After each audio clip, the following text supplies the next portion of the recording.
मविया शिष्टमंडळ निवडणूक आयुक्तांना भेटणारे आणि 14 ऑक्टोबरला निवडणूक आयुक्तांची भेट घेणारे। शरद पवार, उद्धव ठाकरे, हर्षवर्धन सपकाळ यांच्या नेतृत्वामध्ये हे शिष्टमंडळ भेट घेणारे।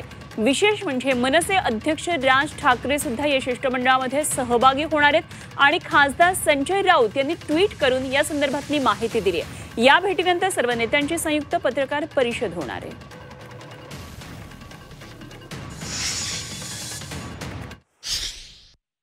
आयोगाला भेटणं ही औपचारिकता, कारण ते काही करत नाही।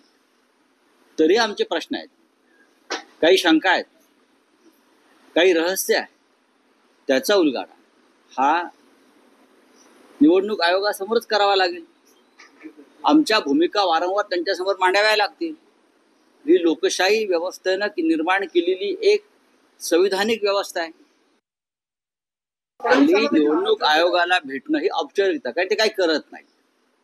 तरी आमचे प्रश्न आहेत, काही शंका आहेत, काही रहस्य आहे, त्याचा उलगडा हा निवडणूक आयोगासमोरच करावा लागेल।